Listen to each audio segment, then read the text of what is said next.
Hai hai, bunda-bunda, apa kabarnya? Semoga senantiasa sehat selalu ya. Senang sekali saya Azara masih dapat menjumpai bunda-bunda di rumah yang pasti di program kesayangan kita. Apalagi kalau bukan persembahan untuk bunda, bunda cerdas, keluarga bahagia yang pastinya hanya di Mata Millennials Indonesia TV, matanya Indonesia. Dan selama 30 menit ke depan pastinya kami akan menyajikan informasi yang hangat, yang menarik dan disertai dengan narasumber yang pastinya inspiratif. Bunda-bunda, pada episode kali ini kami akan membahas mengenai menanamkan nilai-nilai demokrasi pada anak. Kira-kira bunda-bunda di rumah udah belum nih menanamkan demokrasi pada anak? Nah, yang pasti saya nggak sendirian. Di sini sudah ada dengan Mbak Ayunda Tiara selaku psikolog kita. Nah, bunda-bunda tahu nggak sih, demokrasi ini adalah suatu pola perilaku orang lain dengan rasa penuh tanggung jawab tanpa tekanan dari pihak manapun. Dan demokrasi juga bisa dilakukan dengan cara menghargai perbedaan dan juga menghargai keputusan. Tapi untuk tahu lebih lanjutnya, kita langsung tanyakan saja kepada Mbak Tiara tentunya. Nah, Mbak Tiara, tadi kan sekilas seputar tentang demokrasi. Tapi sebenarnya menurut pandangan psikolog sendiri, apa sih demokrasi itu?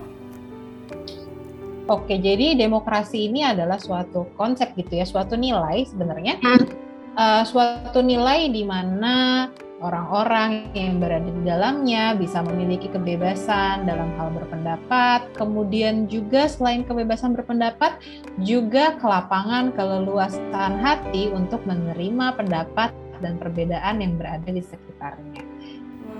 Kalau kita ngomongin demokrasi nih Mbak Tiara, mungkin juga pernah mendengarkan kata pluralisme. Nah, antara pluralisme dengan demokrasi, apakah keduanya sama ataukah memang dari Mbak Tiara ada pandangannya tersendiri? Kalau dari saya pribadi tentang pluralisme dan demokrasi, sebenarnya keduanya sama karena memiliki basic value yang sama, yaitu value toleransi gitu. Nah, value toleransi inilah yang menjadi titik penting gitu, baik dari pluralisme maupun demokrasi, karena ini yang dapat membantu kita sebagai manusia gitu ya, sebagai satu lingkungan, satu society yang besar untuk bisa hidup secara berdampingan gitu dengan baik. Tapi kira-kira saya mau nanya nih, apakah Mbak Tiara sendiri sudah melakukan sikap demokrasi atau belum nih? Karena mungkin bunda-bunda di rumah juga masih belum paham mungkin ya, apalagi kalau misalnya memang orang yang awam terkait dengan seputar demokrasi ataupun pluralisme. Oke, sebenarnya demokrasi itu kan sebenarnya salah satu, bisa dibilang salah satu wawasan kebangsaan gitu ya, Mbak. Betul. Suatu nilai-nilai kebangsaan gitu. Nah, kalau dalam kehidupan sehari-hari, misalnya contoh demokrasi itu seperti apa? Sesimpel gitu untuk para bunda-bunda di rumah, sesimpel kita mendengarkan pendapat dari suami dan anak-anak kita dengan terbuka. Jadi mungkin bisa direfleksikan kembali gitu ya, kita kembalikan ke rumah masing-masing gitu, karena kan suatu perubahan itu pasti bisa terjadi jika dari unit-unit kecil terlebih dahulu gitu. Unit-unit kecil ini apa? Salah satunya adalah keluarga. Coba kita kembalikan lagi, kira-kira sejauh mana nih para bunda-bunda di rumah kalau misalnya anak menyampaikan suatu argumen atau misalnya pasangan menyampaikan suatu argumen, kita terima dulu baru kemudian kita respon, atau bisa jadi biasanya kita langsung tepis gitu, nggak gitu, kayak gitu. Jadi ketika kita jadi menghilangkan ego masing-masing ya antara satu dengan pihak yang lain. Betul, berusaha terbuka dan menerima adanya perbedaan.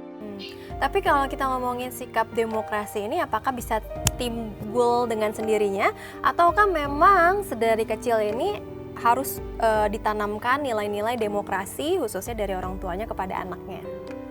Tentunya perlu andil orang tua untuk menanamkan nilai-nilai demokrasi tersebut. Karena kan itu dia tadi, bahwa anak terlahir dengan kondisi dia belum tahu apa-apa, kita yang perlu memberikan mereka value-value yang sekiranya, yang memang menurut kita itu sekiranya penting gitu. Mungkin untuk sebagian orang bisa berbeda-beda. Ada orang yang merasa bahwa yang paling penting ditanamkan di awal itu adalah tadi value demokrasi dan kejujuran misalnya. Ada yang merasa lebih penting value terkait tentang integrasi dan profesionalism misalnya kayak gitu. Jadi memang perlu sekali untuk kita sebagai orang tua yang ambil aktif untuk menanamkan value yang menurut kita perlu untuk dimiliki oleh anak-anak kita. Iya, nah kita kan tadi Mbak Tiara sempat sounding orang tua harus ikut andil bahkan aktif untuk menanamkan demokrasi kepada anaknya. Nah tapi kan zaman sekarang nih para orang tua ini sudah menanamkan demokrasi terkadang kepada anaknya itu dengan menyekolahkan anak yang masih dikatakan balita, usianya 2 tahun mungkin. Nah, bagaimana sih cara orang tua itu memilih sekolah yang tepat untuk anak supaya anak itu bisa belajar? Kalau untuk pemilihan sekolah tentu sebenarnya sifatnya akan jadi personal gitu ya Mbak ya. Akan jadi personal, tapi umumnya biasanya pertimbangan terkait pemilihan sekolah ini terkait tadi dengan kesamaan value antara orang tua dengan value sekolah. Mulai tadi dari value apa yang hendak ditanamkan sama orang tua kepada anak gitu. Terus bisa juga termasuk di dalamnya value agama dan sebagainya gitu. Itu sangat personal, kembali lagi ke orang tua masing-masing. Kemudian juga sejauh mana misalnya program pembelajaran ini sesuai gitu dengan anak kita. Kadang kan kalau misalnya anaknya terlalu aktif tapi ternyata program pembelajarannya di sekolah tipenya yang lebih diem di kelas, mungkin jadinya kurang tepat hal-hal yang seperti itu. Hingga hal-hal yang mungkin sifatnya lebih praktikal seperti tadi harga, jarak, dan fasilitas gitu, disesuaikan dengan kemampuan dari orang tua. Berarti tergantung kemampuan dari orang tua juga ya. Berarti orang tua juga nih bunda-bunda di rumah juga harus riset nih mana sekolah yang bagus atau yang baik untuk anak. Dan sebenarnya penanaman demokrasi seputar anak di sekolah kan apakah benar? Karena kan memang kan anak-anak ini kan pasti bertemu dengan teman-temannya sehingga mereka mempunyai peluang untuk perbedaan pendapat. Betul sekali, dan itu bisa menjadi ajang bagi kita gitu ya, dan juga bagi pihak sekolah gitu untuk mengajarkan si demokrasi ini gitu, mengajarkan konsep demokrasi. Tadi kembali lagi bahwa dalam konsep demokrasi ini terdapat value yang mendasari, yaitu value toleransi. Nah, ketika anak-anak bertemu dengan anak-anak lain yang mungkin memiliki latar belakang, kemudian memiliki sifat perilaku yang berbeda dengan dirinya, dan disitulah gitu menjadi kesempatan kita sebagai guru dan orang tua untuk mengajarkan toleransi kepada anak-anak tadi gitu. Kalau anak-anak sama anak-anak kan kadang susah ya, ibaratnya kita yang dewasa aja terkadang perbedaan pendapat itu sangat menegangkan gitu, apalagi kalau yang anak-anak yang memang mereka dasarnya polos. Nah itu gimana cara mengenalkan anak tentang demokrasi dengan keadaan tersebut, Mbak? Oke. Pada anak sebenarnya yang paling pertama itu adalah mengajarkan kepada mereka gitu bagaimana bersikap ketika menghadapi orang-orang yang berbeda dengannya gitu. Mungkin kita belum sampai jauh ke bagian berpendapat gitu, karena yang paling basic dulu gitu bagi anak adalah ketika dia melihat orang lain yang berbeda dengannya gitu.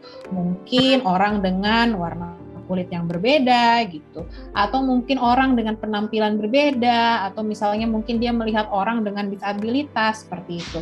Nah, yang bisa kita lakukan sebagai orang tua gitu, dan kira-kira apa gitu kan untuk agar mereka bisa lebih siap menerima bahwa memang ada orang lain yang berbeda darinya. Yang paling pertama dari kita adalah bersikap sewajarnya, dalam tanda kutip bersikap biasa saja gitu ketika kita melihat ada orang lain atau anak lain yang berbeda gitu, dan tidak mengesampingkan pertanyaan-pertanyaan anak terkait perbedaan tersebut. Nah itu yang paling penting tuh Mbak, anak-anak kan suka nanya soalnya. Betul sekali, anak suka nanya, kok yang itu duduknya di kursi roda gitu, atau kok kalau yang itu dia pakai kerudung, kok kalau yang itu dia warna kulitnya berbeda gitu. Nah semakin kita mengesampingkan, nggak usah tanya kayak gitu atau gitu, itu malah membuat anak jadi merasa ada barrier nih antara aku dan mereka gitu. Betul. Sedangkan kalau misalnya kita bisa jelaskan dengan lebih logis gitu, sesuai dengan tahapan usianya, misalnya dia duduk di kursi roda karena mungkin karena penyakit atau karena kejadian tertentu membuat kakinya jadi tidak bisa berjalan lagi seperti itu. Atau oh iya, kulit kita memang bisa berbeda-beda, ada orang yang kulitnya putih dan coklat, ada orang yang rambutnya lurus dan keriting, misalnya seperti itu. Oh iya, dia pakai kerudung karena agamanya berbeda dengan kita gitu. Nah, berarti, dengan dijelaskan seperti itu, itu PR juga nih buat bunda-bunda di rumah ya, buat orang tua di rumah dalam pemilihan kata kepada anak khususnya. Betul sekali. Nah, tapi kalau kita ngomongin pendidikan dan dengan yang namanya demokrasi, apakah ada korelasinya? Oke. Ketika kita bicara tentang korelasi kan demokrasi gitu ya, demokrasi ini kan mencakup kesetaraan kesempatan. Termasuk dalamnya erat berkaitan kalau di pendidikan gitu, yang mana setiap orang sepatutnya memperoleh kesempatan pendidikan yang sama gitu. Dan juga sistem pendidikan ini perlu dirancang sedemikian rupa agar dapat menanamkan nilai-nilai demokrasi tadi pada anak. Misalnya mulai dari mengajarkan value-value yang mendasari demokrasi gitu kan, tadi seperti toleransi, kemudian sekolah juga bisa mengajarkan anak untuk percaya diri, untuk berpendapat gitu. Dan keterbukaan juga untuk menerima pendapat atau perbedaan dari orang lain. Di situ sistem pendidikan bisa mengembangkan nilai demokrasi, mengembangkan sikap demokrasi bagi para anak-anaknya. Aduh, masih banyak nih pertanyaannya, tapi nggak kerasa karena emang kita sekarang sebentar lagi mau break. Jadi bunda-bunda jangan kemana-mana, tetap di Persembahan untuk Bunda.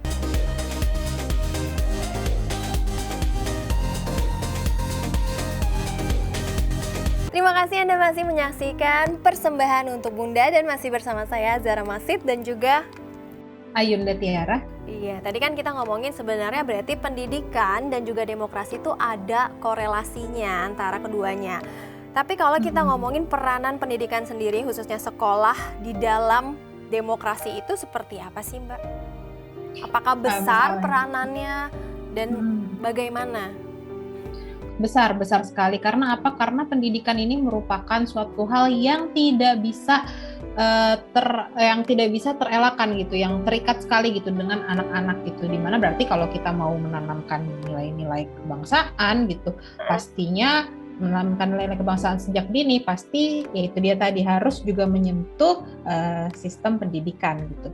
Nah, sejauh mana gitu kan peranan pendidikan ini bisa berperan dalam demokrasi, misalnya dengan menyediakan sistem pendidikan yang bisa diterima, idealnya ya, kita bicara tentang idealnya ya, bahwa sistem pendidikan yang bisa diterima dengan setara gitu oleh seluruh orang. Kemudian juga guru dan murid itu sifatnya itu setara. Maksudnya setara ini dalam artian bahwa masing-masing baik dari guru maupun murid harus sama-sama memiliki respect, menghormati dan menghargai satu sama lain. Yang berbeda hanya perannya. Guru perannya mengajar, anak-anak atau murid perannya adalah diajarkan gitu. Seperti itu. Kalau kita ngomongin pendidikan, berarti kan peran sekolah ini besar banget untuknya dalam menumbuhkan demokrasi. Nah, tapi apakah kajian pembelajaran bagi anak ini kan secara terpadu, khususnya dari SD, SMP, SMA itu kan sebenarnya berbeda-beda. Nah, sebenarnya lebih baik mana untuk pembelajaran teoritikal kah atau praktikal untuk demokrasi tersebut? Oke, kalau kita bicara tentang anak-anak ini, saya asumsikan kita berbicara tentang anak-anak usia-usia awal dulu gitu ya. Betul. Tentang anak-anak usia dini gitu kan, di mana baru akan diajarkan mengenai nilai-nilai demokrasi. Tentu yang paling penting adalah secara praktikal. Karena apa? Karena bisa lebih mudah diterima oleh mereka. Contoh yang langsung mereka kerjakan itu akan langsung bisa diterima. Salah satunya apa? Misalnya di kelas mereka diberikan kesempatan untuk berpendapat. Aku mau bikin origaminya mau pakai kertas yang warna hitam aja misalnya. Kalau aku warna merah gitu. Kemudian misalnya ada anak lain yang aku mau warna pink, terus dia diketawain sama teman-temannya. Nah, sikap guru pada saat itu seperti apa? Oh, kita nggak boleh mentertawakan karena itu kan adalah pilihannya dia. Gitu. Hal seperti itu sudah sangat bisa menanamkan nilai-nilai tadi terkait dengan demokrasi dan toleransi pada anak tanpa perlu kita bahasa anak zaman sekarang tuh fafifu was-was gitu, tanpa perlu kita menjelaskan panjang lebar gitu. Yang paling penting adalah praktikal untuk anak yang usianya masih belia gitu. Tapi kalau misalnya untuk yang remaja ataupun bahkan menjelang dewasa seperti SMP atau SMA kan terkadang praktikal juga agak sulit gitu. Apakah mungkin harus perlu kajian yang namanya teori praktikal kah yang harus lebih ditanamkan? Tentu perlu, karena kan juga terkait dengan kemampuan untuk menerima atau mempelajari suatu konsep juga ya. Ketika sudah lebih besar pasti sudah lebih mampu untuk mempelajari hal teoritis, tentu perlu gitu. Tapi ketika kita bicara tadi kembali lagi pada anak-anak yang masih dini gitu, akan lebih mudah untuk anak menerima teori ketika dia sudah merasakan terlebih dahulu gitu secara praktikal.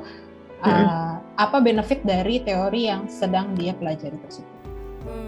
Nah, gimana ya kalau misalnya cara guru di sekolah untuk mengajarkan anak nilai-nilai demokrasi? Tadi kan tahapannya beda-beda. Mungkin kalau misalnya masih SD atau masih playgroup, mungkin guru bisa memberikan atau menanamkan dengan kata-kata yang lebih mudah, yang lebih simpel. Tapi kalau misalnya anak yang usia remaja itu kan sudah mulai bisa agresif kasarnya seperti itu.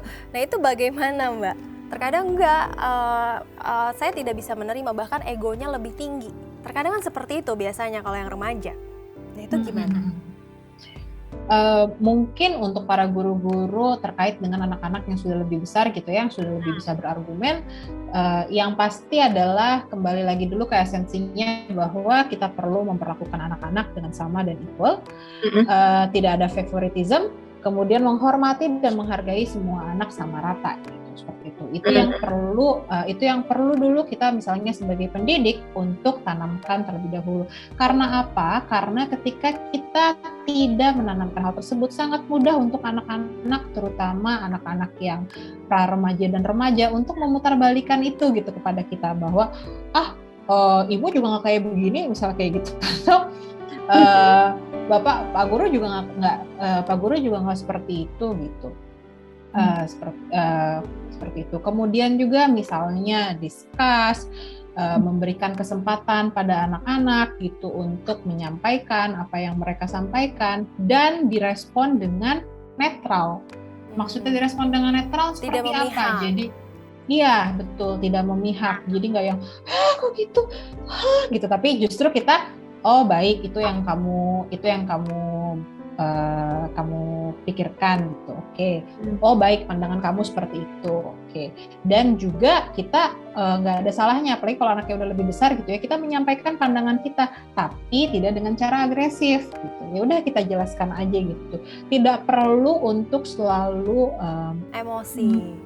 Iya betul, dan ngegas gitu bahwa kita adalah yang benar. Kalau misalnya kita merasa kok kayaknya pandangan dari anak-anak kita ini ada yang salah, bukan berarti untuk dibetulkan, tapi untuk sharing, untuk berbagi supaya kita bisa tahu kira-kira celahnya ada di mana gitu. Berarti kalau misalnya anak-anak di sekolah nih, buat guru-guru atau bunda-bunda yang menjadi guru, komunikasi secara perlahan dan juga baik itu adalah prinsip utama dari seorang guru dan harus bersikap netral, seperti itu ya Mbak Tiara. Tapi kalau kita ngomongin ini kan lingkungan eksternal ya, istilahnya sekolah ataupun pendidikan. Yang paling penting dalam menanamkan demokrasi ini ya adalah dari keluarga tersendiri. Kalau keluarganya sudah dibentuk, anaknya sudah ditanamkan nilai-nilai demokrasi, otomatis ketika dia keluar, ketika bertemu dengan teman-temannya, otomatis dia akan tumbuh adanya rasa perbedaan ataupun toleransi, seperti itu. Nah, kalau misalnya di keluarga sendiri, Mbak Tiara, kira-kira langkah apa sih yang harus dilakukan orang tua? Kan apalagi orang tua dan bunda-bunda di rumah ini kan menjadi role model bagi anaknya. Nah, ketika kita menanamkan nilai-nilai demokrasi di luar dari cakupan pendidikan, nah itu metode apa yang harus dilakukan? Oke, ketika mengajarkan toleransi di rumah gitu, mengajarkan demokrasi, kembali lagi bahwa demokrasi ini kan adalah kebebasan berpendapat. Berarti kita perlu memberikan kesempatan misalnya kepada anak-anak kita untuk bersuara. Bersuara terkait apa? Mulai dari hal-hal yang simpel, terkait dengan keputusan urusan trivial, hari ini makan apa, hari ini kita mau pergi kemana, hingga yang sifatnya lebih esensial, seperti misalnya terkait peraturan sehari-hari di rumah gitu.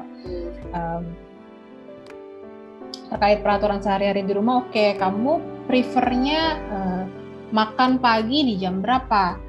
Dengan kondisi misalnya kamu harus berangkat sekolah jam sekian, hal seperti itu. Kamu akan tidur di jam berapa? Sebelum tidur akan apa saja yang kamu lakukan? Gitu. Jadi kalau anaknya sudah lebih besar, sebisa mungkin peraturan-peraturan itu terjadi sesuai dengan kesepakatan, bukan yang sifatnya satu arah. Kesepakatan inilah yang membuat anak jadi merasa bahwa dia ini memiliki power untuk bersuara, dia memiliki hak untuk menyampaikan pendapatnya, dan dia juga belajar untuk mendengarkan pendapat orang lain melalui tadi diskusi. Pada saat kita menyampaikan sesuatu kan anak juga pasti ada proses coba menerima, itu yang dipikirkan sama ayah dan bunda, seperti itu. Aduh, seru banget. Tapi saya masih banyak pertanyaan lagi nih. Bunda-bunda di rumah jangan kemana-mana, tetap di Persembahan untuk Bunda.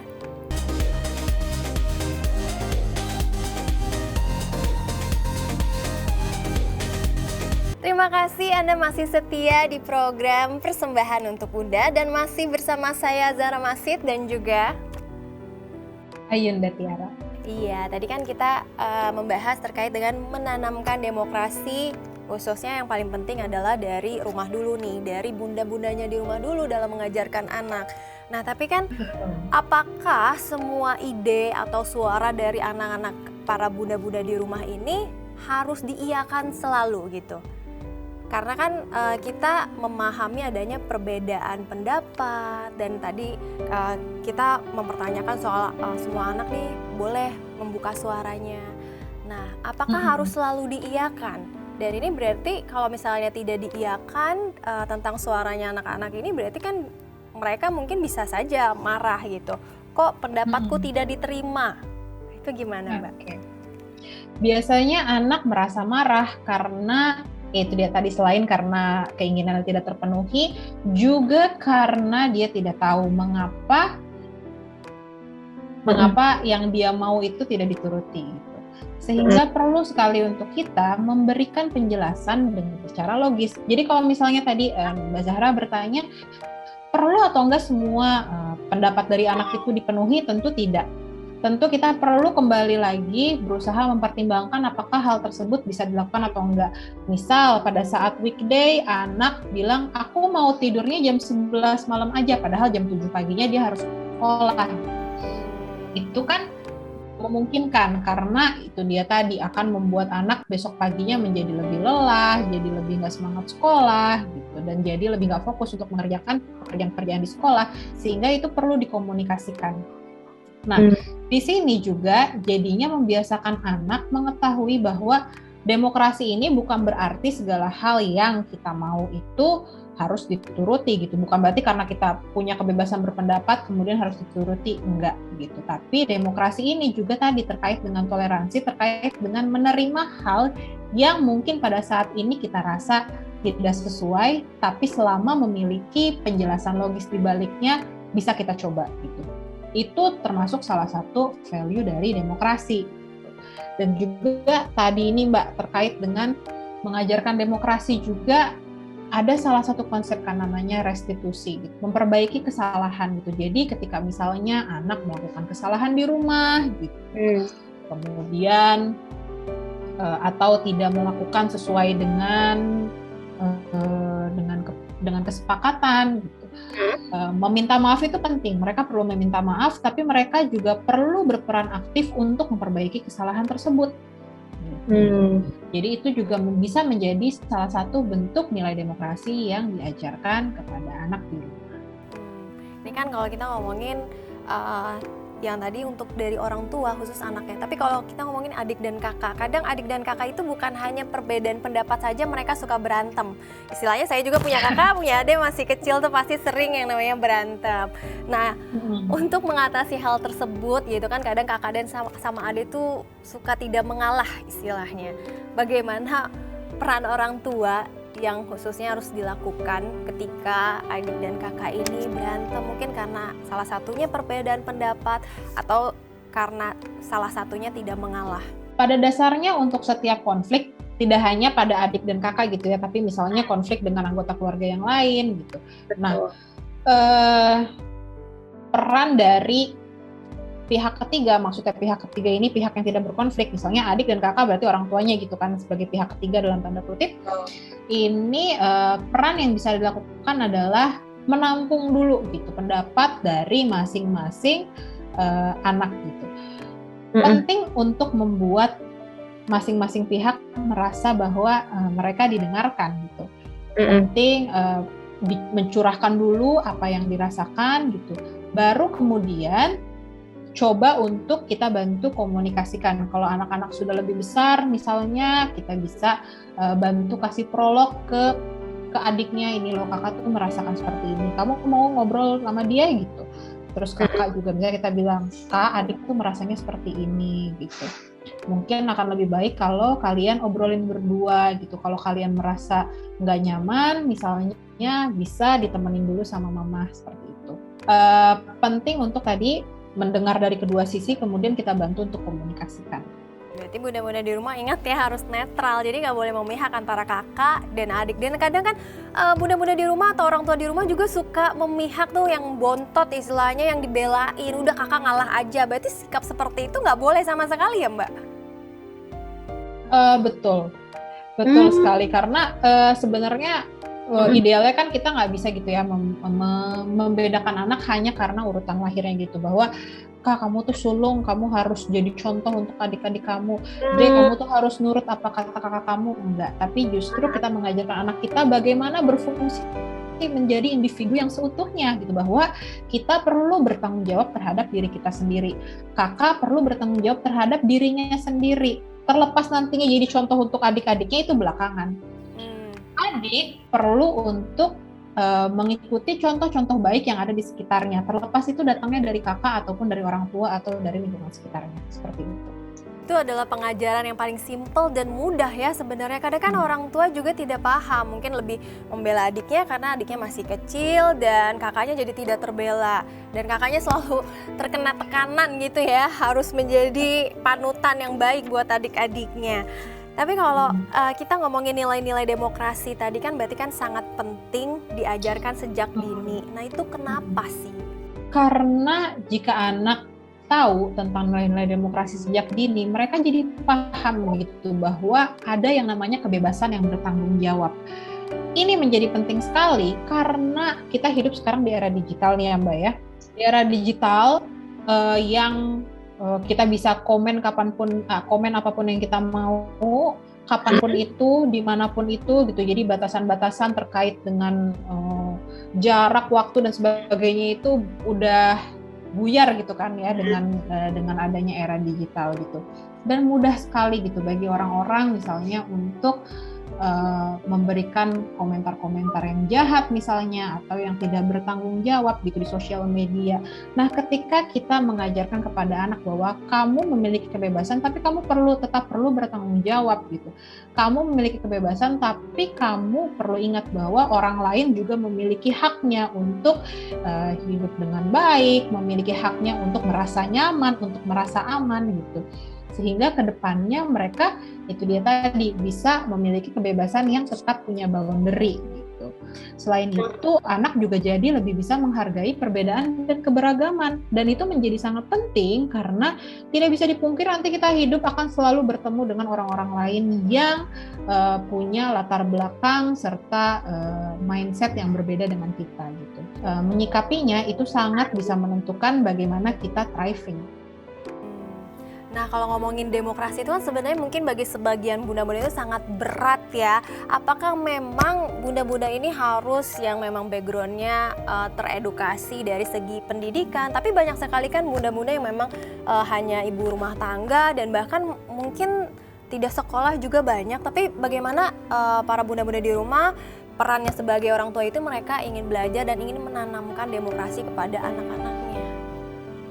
Mungkin supaya berasanya lebih mudah gitu ya, nggak berat-berat banget gitu demokrasi, adalah kita perlu mengingat kembali bahwa nilai-nilai yang mendasari demokrasi ini antara lain ada toleransi, kemudian juga ada kebebasan berpendapat, gitu, kebebasan bercerita, kebebasan untuk sharing, saling menghargai gitu, dan menghormati pendapat orang lain.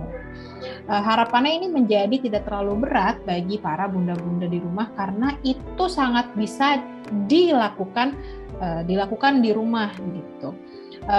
Kembali lagi ke hal-hal trivial, hal-hal yang kita lakukan setiap hari di rumah. Misalnya sesimpel nih untuk para bunda-bunda, anak tiba-tiba, biasanya ini anak-anak yang baru bisa ngomong ya, kayak anakku, dia usia 3 tahun tuh, dia seringkali kayak, aduh, aku ngerasa pusing nih, kayak gitu. Mungkin maksudnya memang cuman bercanda atau sekedar mengikuti apa kata-kata yang pernah kita ucapkan di depan dia gitu. Tapi ketika kemudian kita bersikap misalnya menertawakan gitu atau menyepelekan, oh kamu anak masih kecil emang pusing apa gitu, itu bisa membuat dia bingung gitu, kira-kira kenapa aku nggak bisa menyampaikan apa yang aku mau gitu. Dan ketika kita mau menyampaikan nilai demokrasi pada anak, berarti mungkin kita bisa memberikan sikap yang berbeda.